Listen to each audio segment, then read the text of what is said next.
Welcome to the Founder Fumbles podcast, where we go deep into real life entrepreneur struggles and comeback strategies. I'm your host, Dahmari Taplin, and today we have my boy, Bibo. Bibo, how you say your first name one more time? Bibobra, but Bibo short form, that's great. Okay, Bibobra. Okay, nice. Bibo, he is a principal consultant at Prexiso. Prexiso. I almost had it. Principal consultant at Prexiso. He's an analytics leader and MBA candidate at CU Boulder, a data and analytics leader, and now he is building high-performance data systems and designing scalable infrastructures. We good? Good. All right, for sure, bro. So what's been going on with you, man? Where you been? Building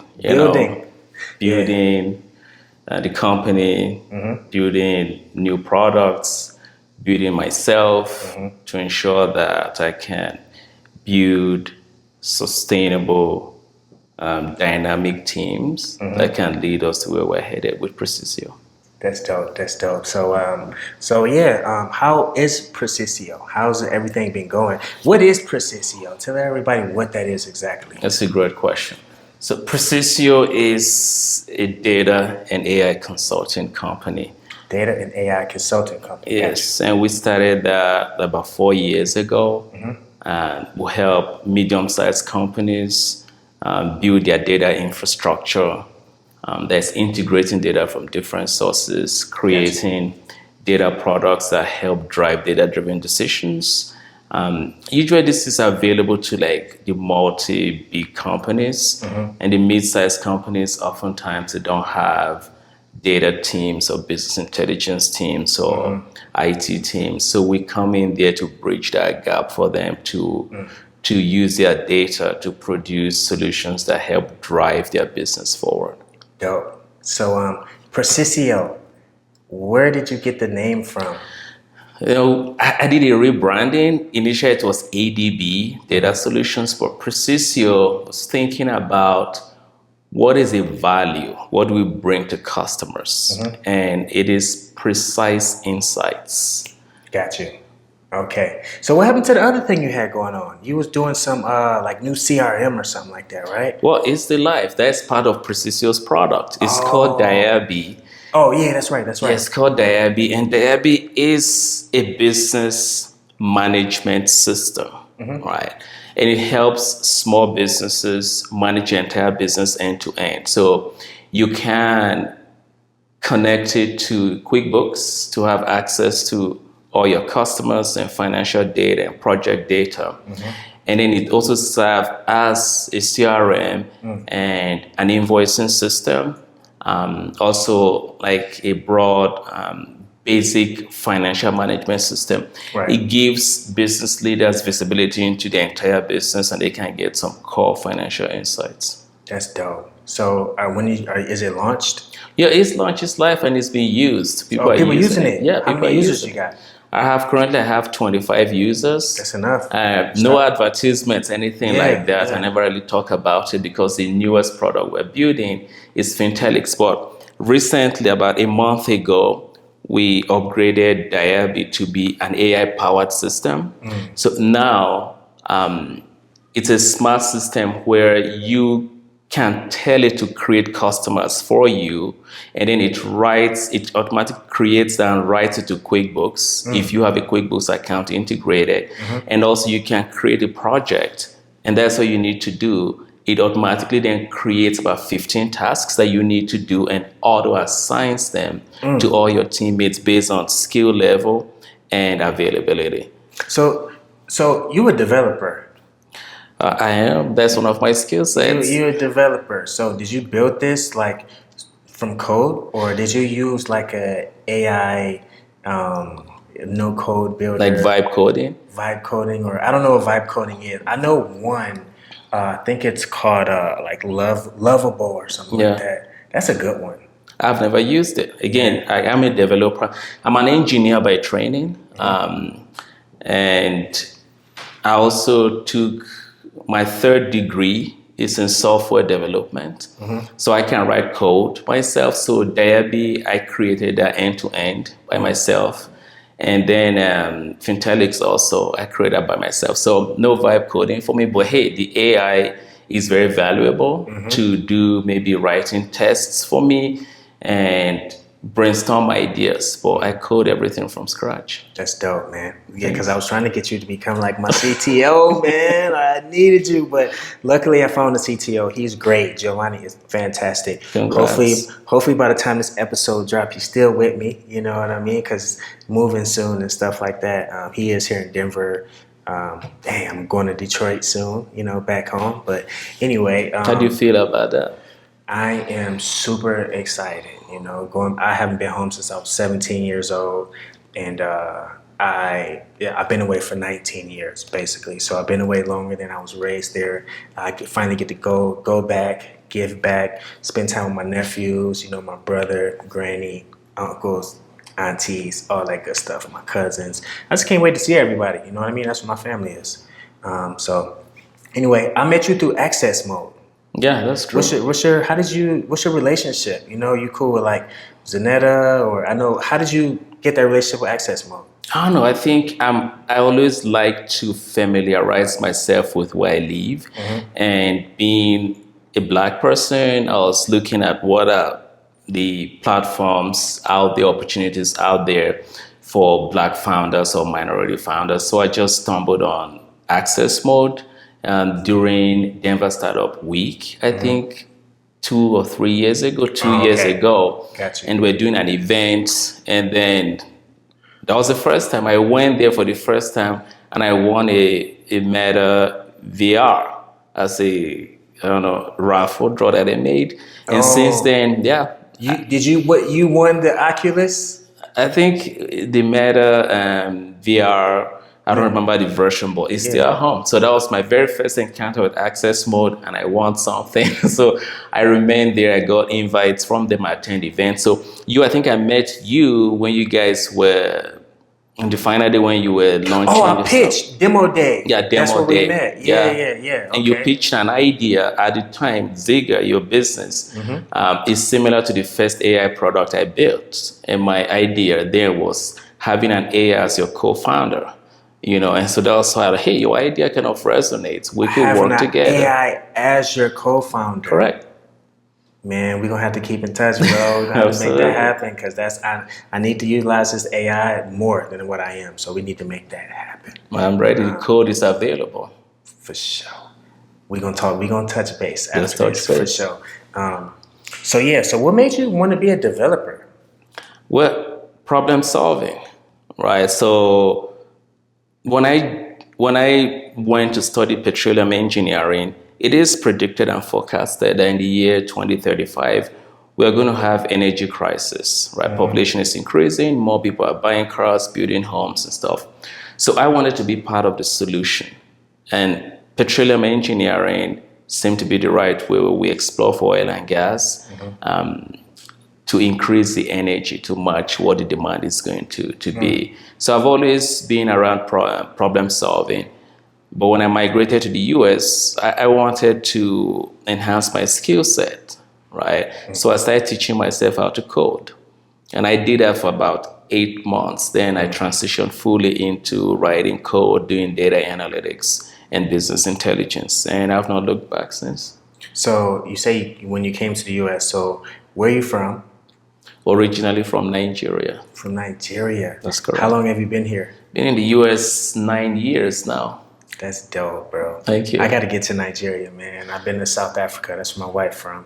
So I still want to go to Ghana, Nigeria, and a lot of other places. But those are like the main places I want to go. You know? Nigeria, we're very resilient people. You know it. You can do the research. We were very resilient, and we add value wherever we find ourselves. And yeah, Ghana, West Africa. Yeah, you should totally visit. You would love it. Yeah, for sure. I'm gonna get there. I promise you. So, what would you say like your biggest struggle is as a technical founder? I think the biggest thing being a technical founder is the fact that you can create the solution yourself. Even that is a strength and a weakness in itself, in that the ideas never stop coming. And because you can just revisit the code right away and implement the idea, and then you can easily have feature bloat, where there's just too many things that the customers do not ask for, but you think they need. And because it's not costing you extra money, because you are the developer. Because you're the developer, you can do it all. So if you need something, just stick it in, in a way. Are you working do you have a co-founder? No, AI is my co-founder. AI is your co-founder. You don't think you need a co-founder? I do think I need a co-founder because the human touch is very important. Like I mentioned, the AI cannot hold me accountable to stop adding more features. Exactly. Right. So the human co-founder can say, hey, you know what, we don't need this feature. Bro, this is too much. This is too much. We need to stick to our core values. Correct. You know what I'm saying? So the human co-founder is very important. And we talked about partner up so many times, yo. We got to make this happen. Let's do it. Yeah, next. So Ziga will be coming out with the AI co-founder buddy, and you're gonna help me guide that. I'm open to it. Like I mentioned, the code already exists, and we can do integration. It's called Ideate Edge. It's called Ziga. So you see, we can merge that. We can Ziga, it's fine, but we can merge the code. What Ideate Edge does is it collects about 15 data points, and it's on a case-by-case basis. The founders can integrate what their business is about, who the ideal customer is, what problems they are solving, and then it collects about 10 data points, about 15 data points. Basically, what are you trying to achieve? That is the goal. And what is stopping you from achieving that goal? And then what are the resources that you have? Like how much time do you have?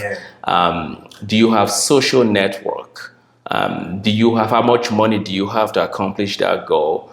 And all those other questions. And the AI takes that and goes into working, looking at benchmarks, your industry benchmarks, and it then suggests 3 ideas that you can execute. Of those 3 ideas, you have 3 action items each that you can execute within the time that you say you have and the resources that you have.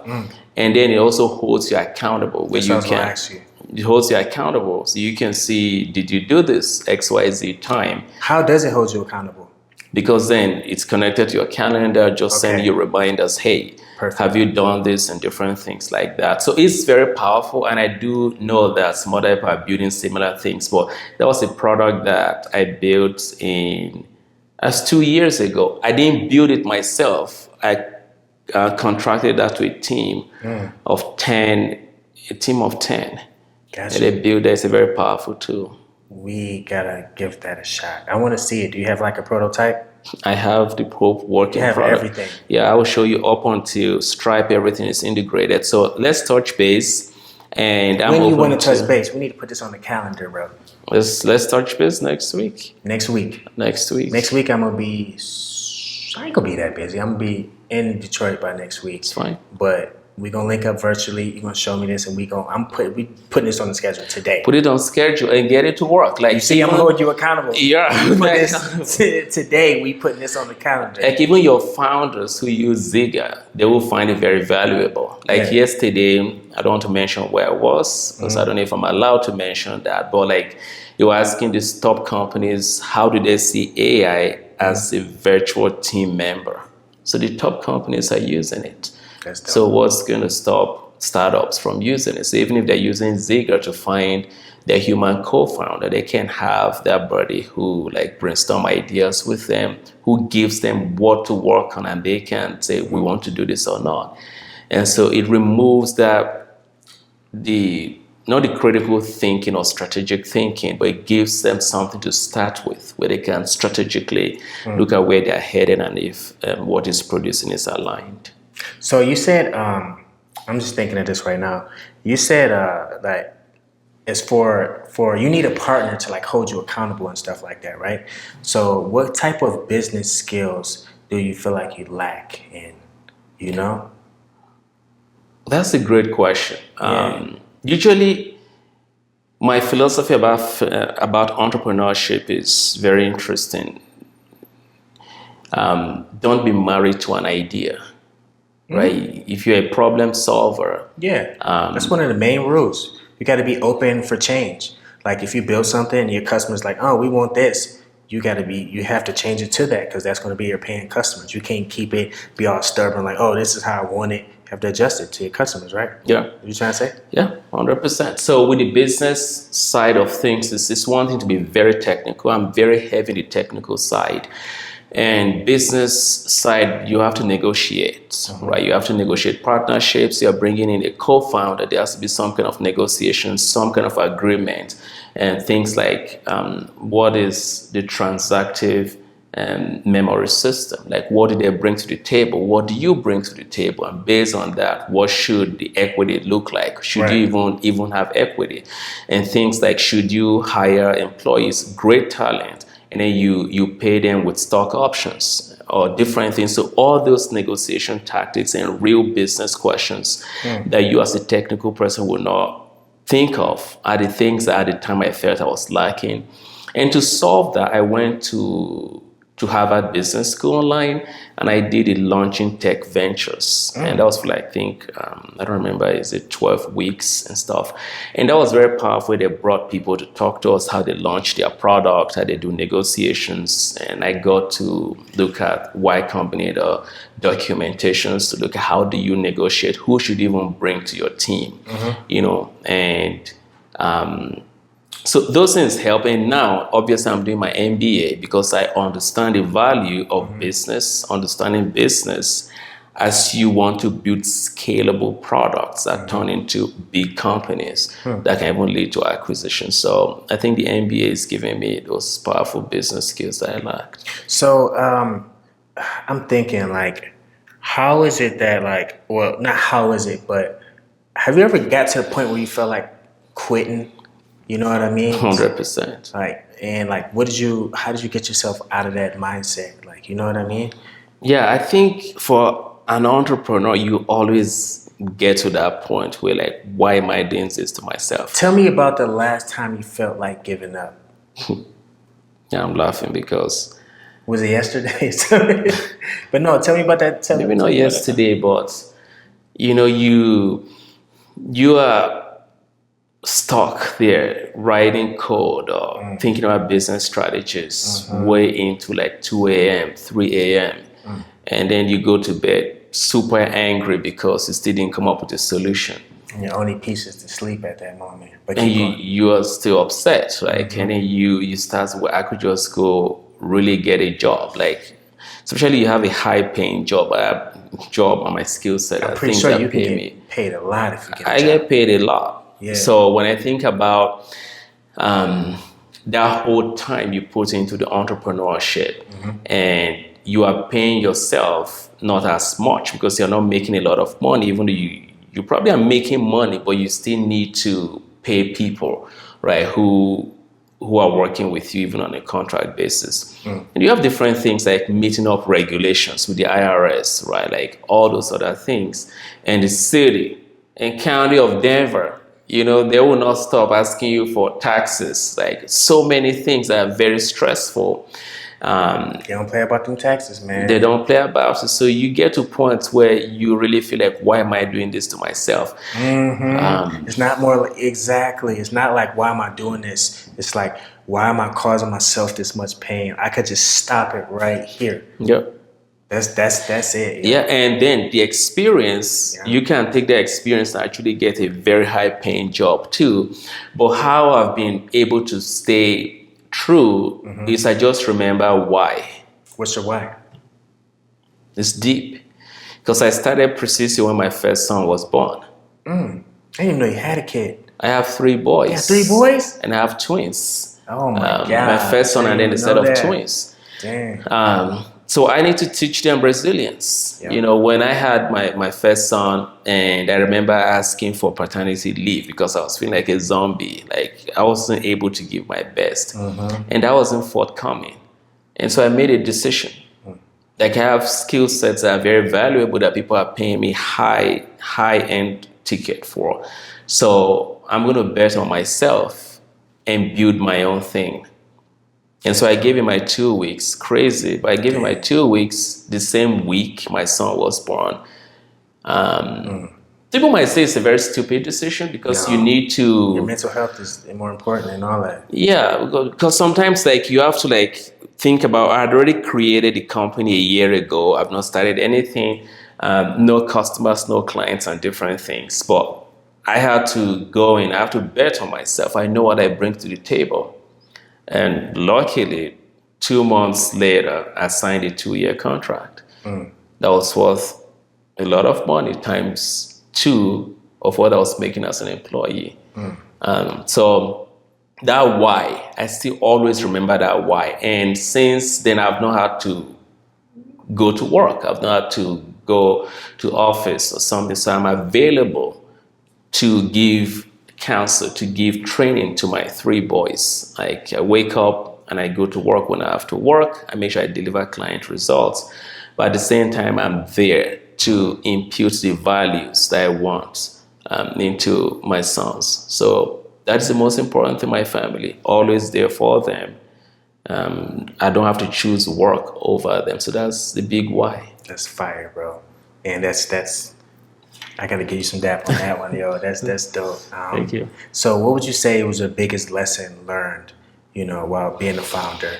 And if you can go back and tell like a new founder, that biggest lesson, what would that be? Biggest lesson? It will be, there's this saying in Africa, like, if you want to go fast, go alone.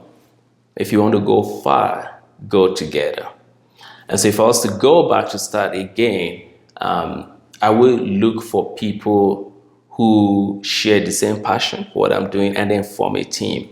And that's what I'm doing now with building products. Like I build products really fast. Like last week I built a new product because I identified a problem for a target market that I currently have.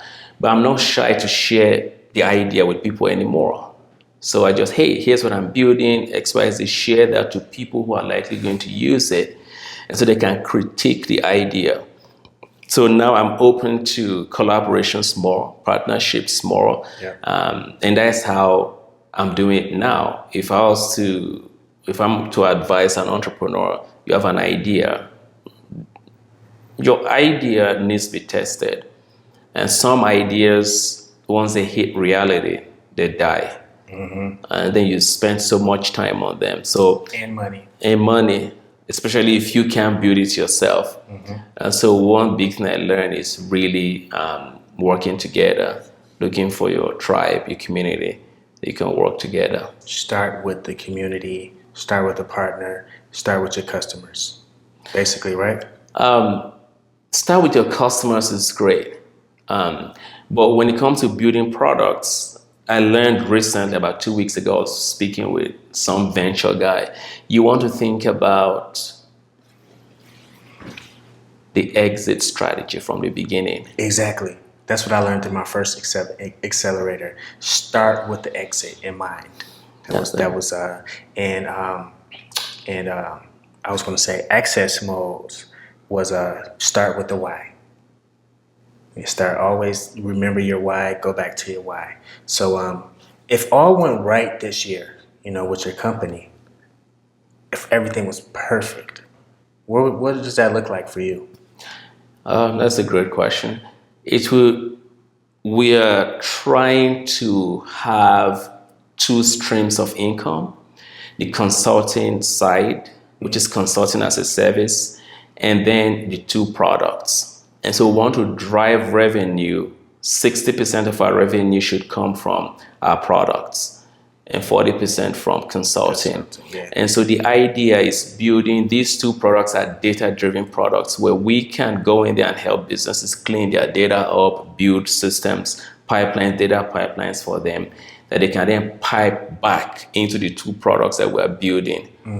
So then they don't need to pay higher consulting fees, because then our AI-powered solutions can do exactly what we do. It's like in a way of replacing ourselves, but it gives them more value while also giving us the opportunity to serve our customers better in those realms. So everything goes well, the two of our products hit product market fit, and we can help our customers with consulting also to make sure that they are maximizing their data to get value and expand their business, accomplish their objectives and business goals. That's dope, bro.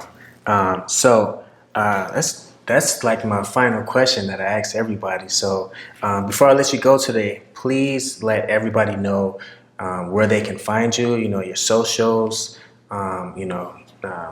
Instagram, LinkedIn, email if you want to give that. However you want people to find you, let them know. Yep. I like LinkedIn. That's where you always find me. I'm super active on LinkedIn. Mm-hmm. You go there, you see me. And if you want to try out our business management platform, AI powered, you can go to www.dayabi.com. Dayabi is DAYABI.com. Nice. Thanks. Okay. For sure, bro. Well, thank you so much for joining us today. Joining me in this episode today. I really appreciate you. And thank all of y'all for watching this episode of Founder Fumbles. If Bibo inspired you in any way, shape, or form, if you like anything he said, if you want to reach out to him, please hit him up on LinkedIn. And for everybody watching this video, once again, please do not forget to like, comment, subscribe, and all that good stuff. And don't forget to share it too. Thanks for having me. And don't forget to download the Ziga app. We need y'all on there, and I'm gonna get Bibo on there. So if y'all, look for a seat. If I don't get him first, but I'm gonna get Bibo on there and all that good stuff. So I catch y'all next time. Peace. Peace out.